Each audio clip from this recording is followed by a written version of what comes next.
Hello and a very good morning. You're watching Rajya Sabha Television with me, Frank Pereira. Let's begin with the headlines.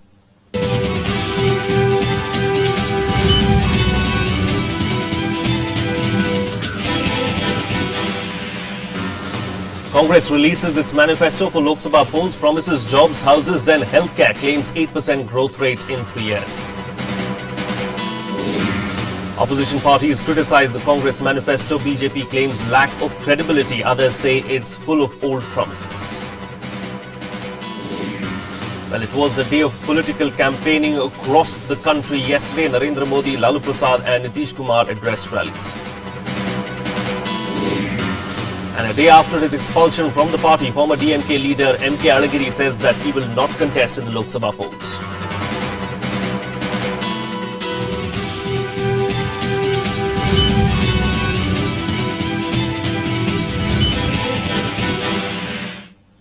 Welcome to a brand new edition of India Votes, and over the next 15 minutes or so we're going to take you through the top political headlines of all the national dailies, of course, and to do that I have here with me Aditi Fadnis, the political editor of the Business Standard. Thank you so much, Aditi, for being here on the show. Let's begin, of course, with the top political headline, and this is what is making headlines across all the national dailies, and it is, of course, the Congress manifesto that everyone's talking about. The Hindustan Times here talking about how the Congress manifesto offers an alternative to divisive Modi. That's what the Hindustan Times is leading with. The Hindu, they're saying Congress promises quotas, jobs.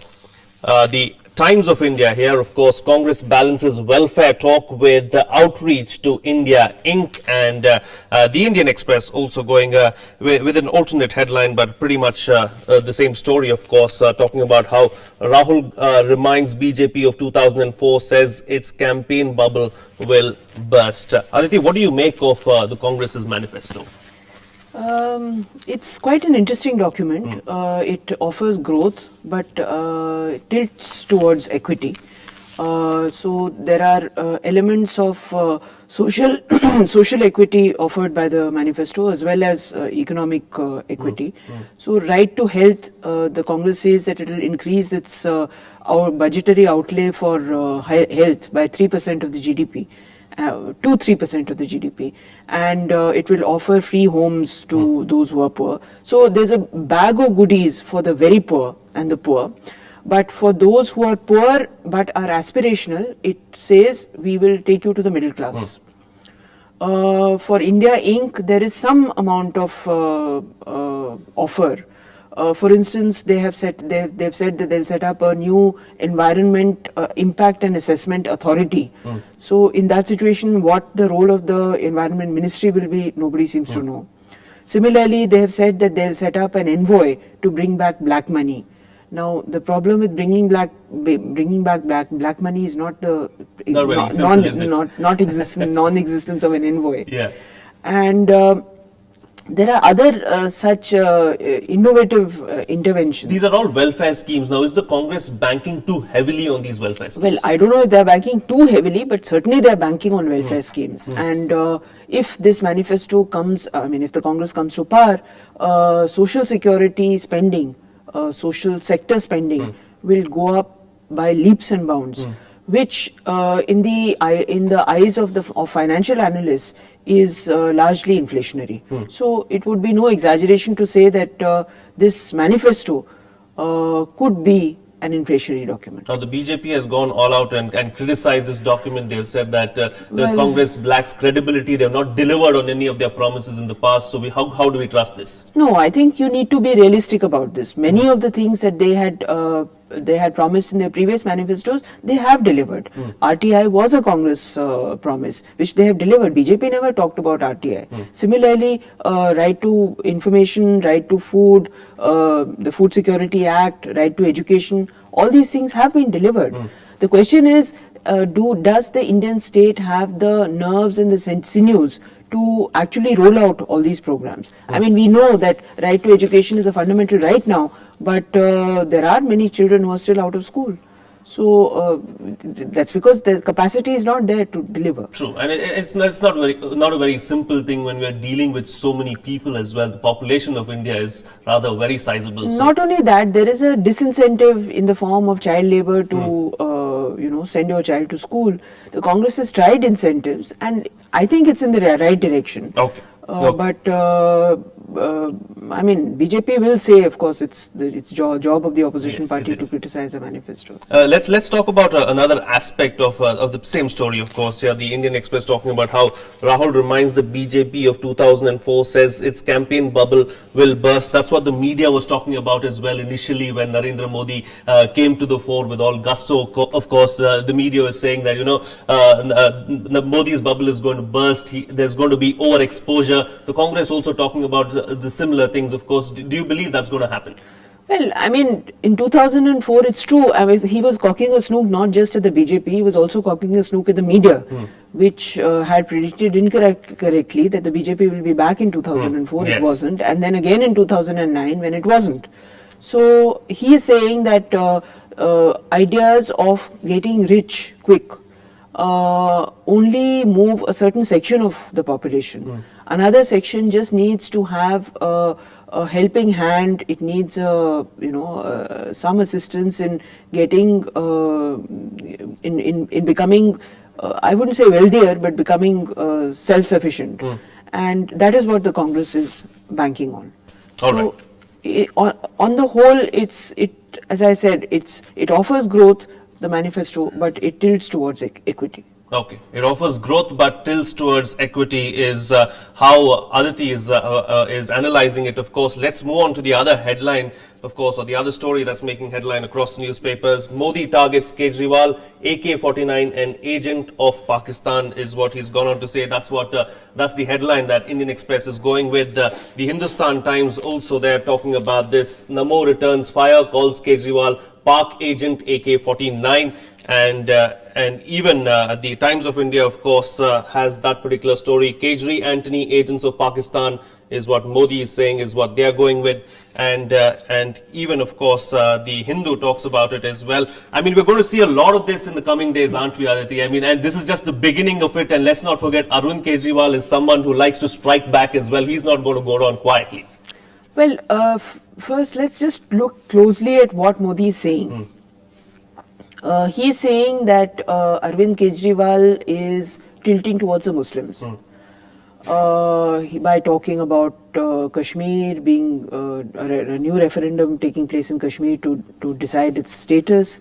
Kejriwal is being seen as pro-minority in other areas also, namely by challenging Modi frontally, and thereby gaining a degree of respect among the Muslims who feel that Modi is a very divisive figure and that they will be targeted if he comes to power.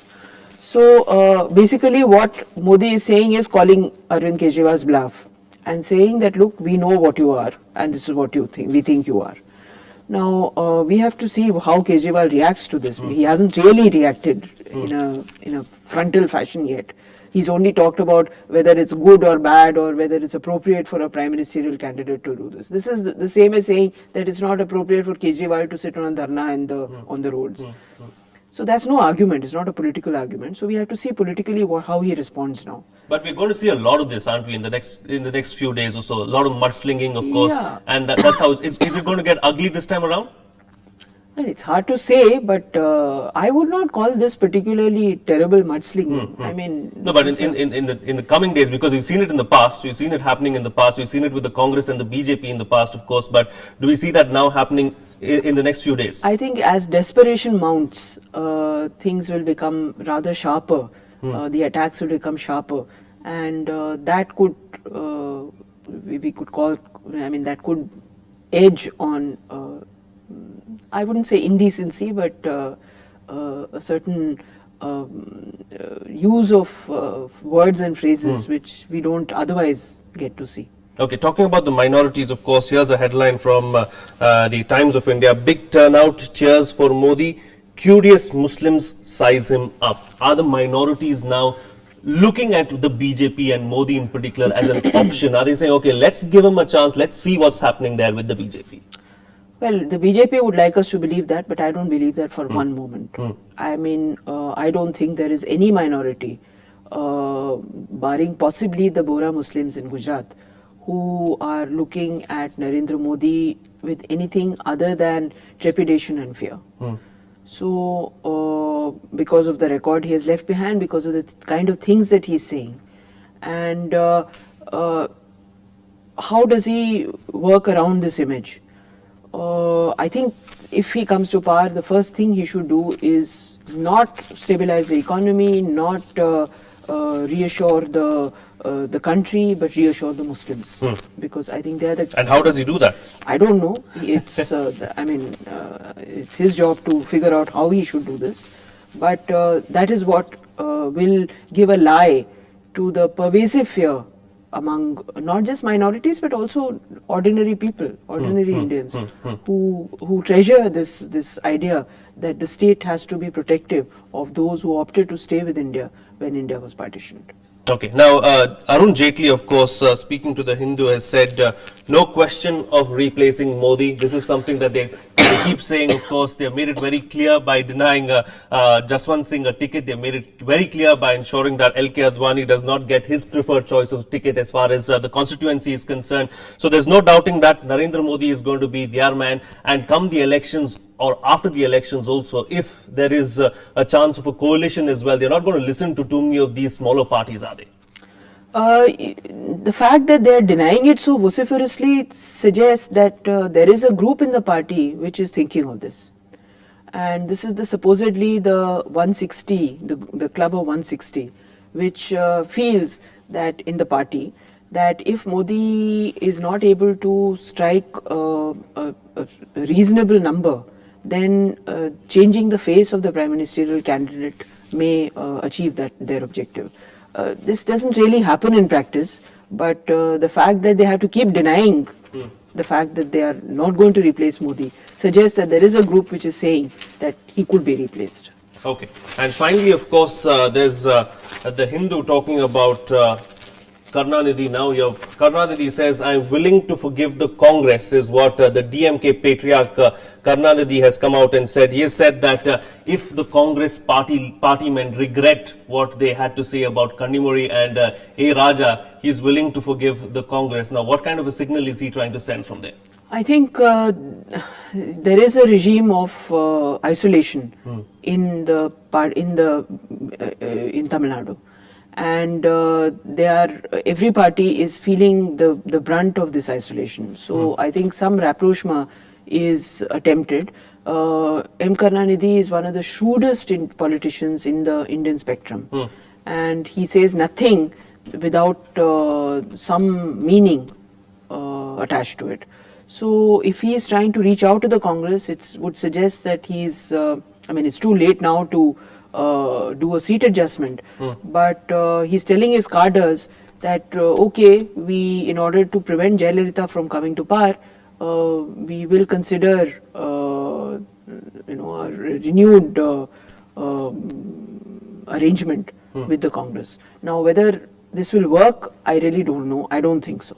Okay, you don't think it's going to work? Well, we'll have to wait and see if that works or not. But before I let you go, Aditi, one quick reaction, of course, on not so political news that happened, but a 19-year-old Nepali girl gang raped again in Delhi. I mean, what's happening in the national capital? I mean, that's going to be another crucial thing come the elections, isn't it? Women's safety.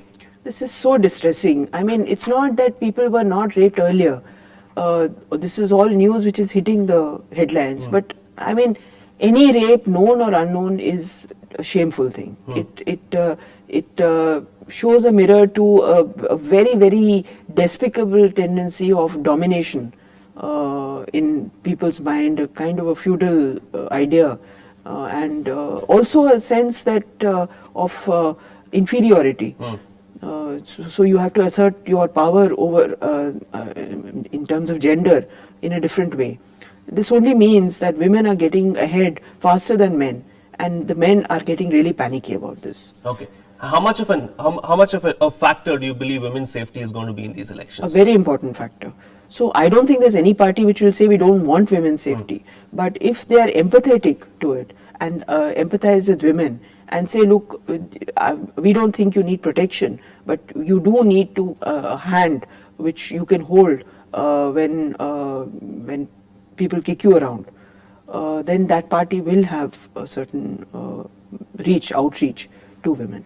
All right. We'll have to leave it at that. Aditi, thank you so much for being a part of India Votes this morning, of course, and we'd like to have you here again as we continue our detailed coverage of the elections and election-related news here at Rajya Sabha Television. On that note, we'll slip into a short break, but we'll be right back, to stay tuned.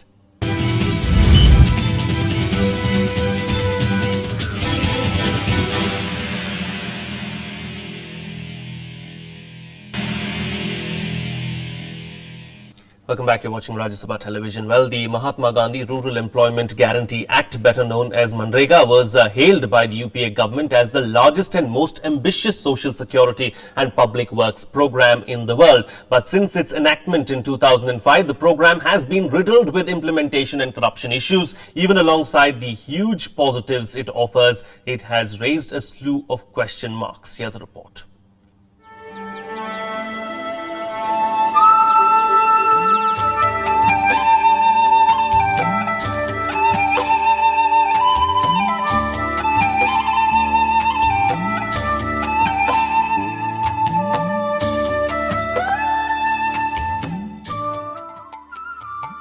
The Act provides at least 100 days of guaranteed wage employment in a financial year to every household whose adult members volunteer to do unskilled manual work.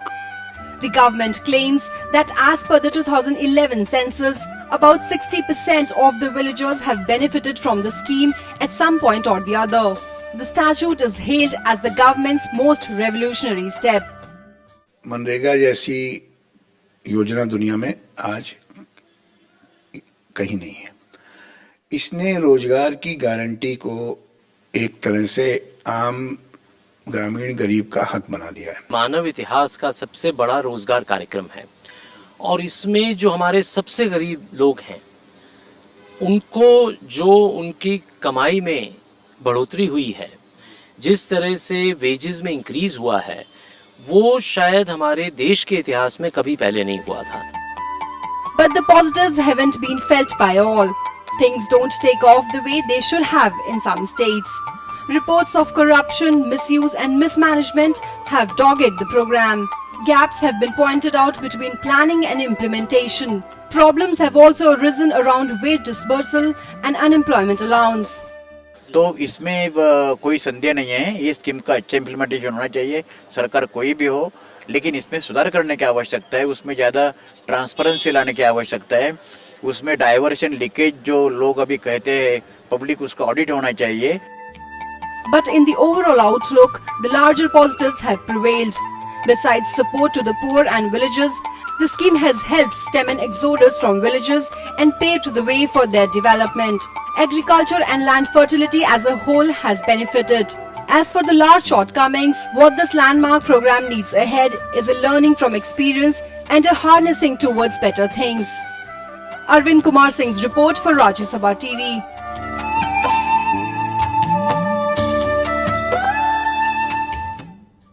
Well, Odisha's tourism operators are all set to turn the upcoming elections into a business opportunity, and what's more, the Election Commission fully approves of their unique idea. Take a look at this report.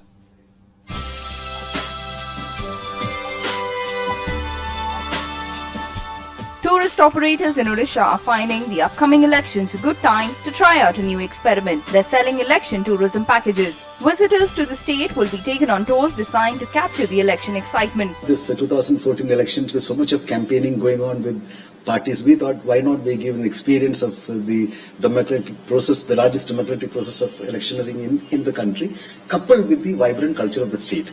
The travel agencies have notified the Election Commission about their plans. The poll panel has commended the idea, while cautioning that it should abide by the Model Code of Conduct. तो पूरी कहीं पे convincing चल रही है या मास campaign हो रहा है, बड़ी रैली हो रही है, ये जो कैंपेन के लिए डिफरेंट व्हीकल्स मूव कर रहे हैं और जो पोलिंग स्टेशन के बाहर भी जो हलचल है, ये सब उन टूरिस्ट को वो दिखा सकते हैं.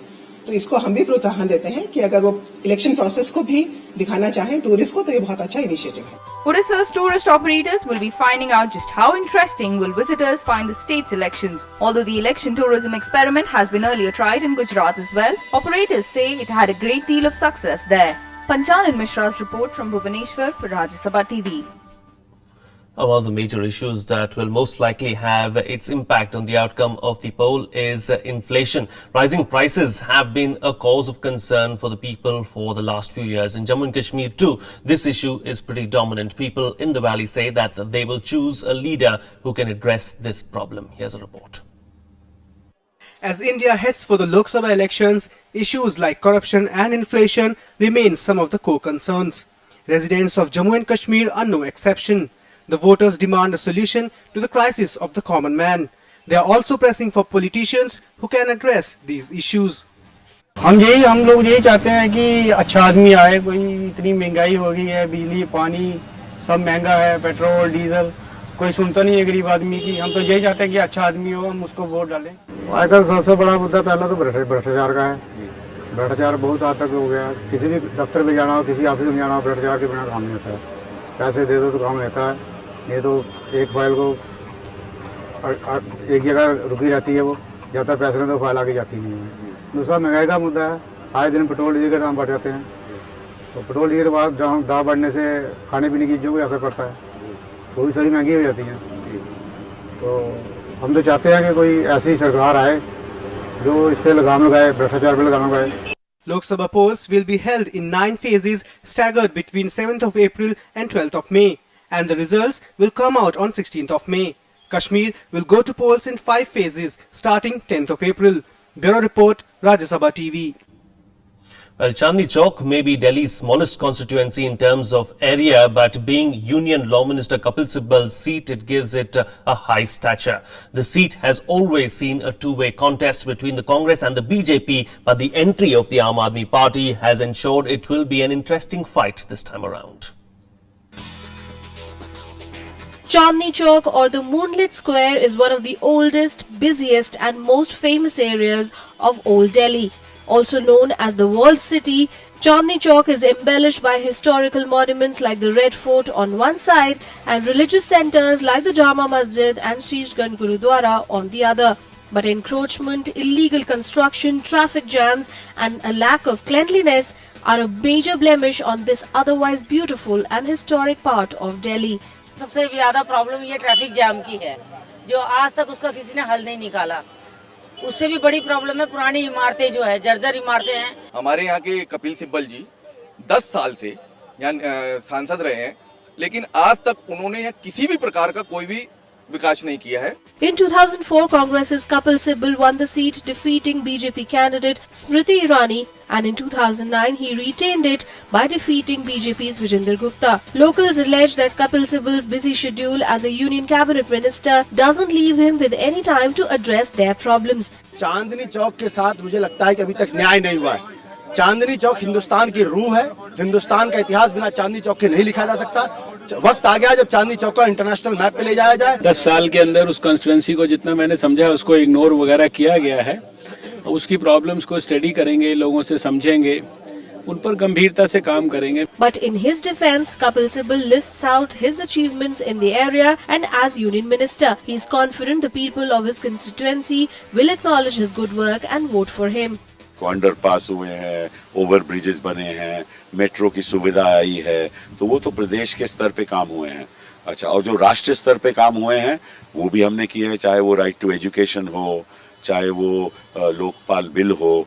Congress had won all 7 seats in Delhi in the last Lok Sabha elections, although this time factors like anti-incumbency and the rise of the Aam Aadmi Party will pose a tough challenge for Kapil Sibal and his party. Pranav Goswami's report for Rajya Sabha TV.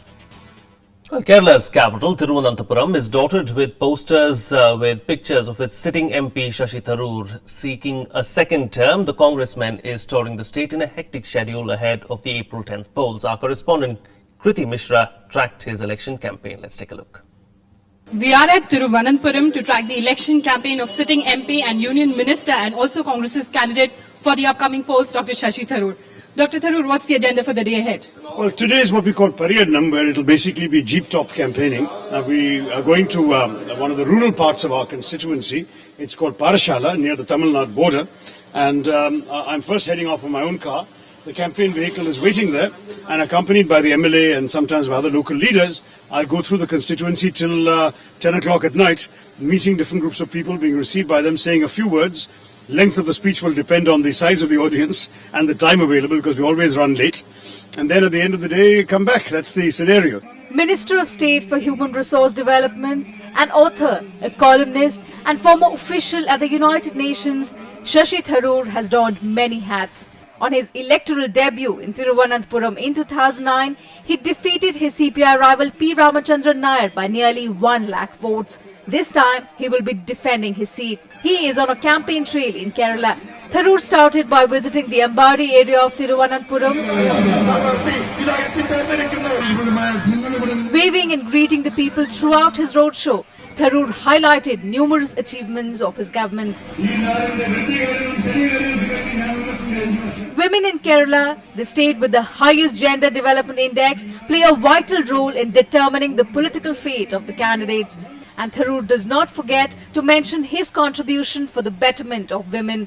Women walking after dark in Kerala have had terrible experiences, and so brightening up the place with bright, powerful lights is very important. So I've had 67 high mast lights introduced throughout the constituency, and others are now doing the same, imitating me.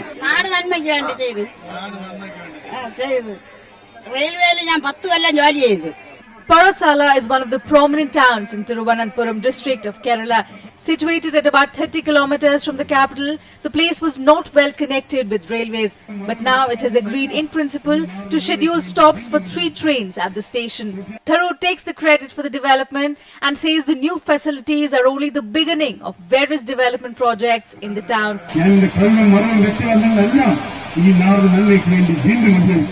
However, the death of his wife Sunanda Pushkar is continuing to haunt Shashi Tharoor even on the poll landscape. Opposition LDF has made it one of the main campaign tools against him. Tharoor, however, dismisses it as an effort to gain political mileage by the opposition. I think it ill behooves people who didn't have the decency to mourn with me to try and use this for their political benefit. He also admits that 10 years of rule of UPA may bring an element of anti-incumbency, but UPA's achievements are far more stupendous. I'm actually trying to use the 10-year record of the UPA as a plus point, because we've actually done a great deal to change the face of this nation. The Mahatma Gandhi National Rural Employment Guarantee Scheme, the Food Security Act, right to information, right to education, all of that means something to the majority of people, and their lives are therefore better than they were 10 years ago. So I'm trying to convert anti-incumbency into something more positive. Shashi Tharoor will face former Union Minister and BJP leader O. Rajagopal, CPIM's Bennett Najee Joy, a former IPS officer who is contesting as an Aam Aadmi Party candidate. Kriti Mishra, Rajya Sabha TV, Kerala. And with that, it's a wrap on this edition of India Votes. Thank you so much for watching. Have a good day.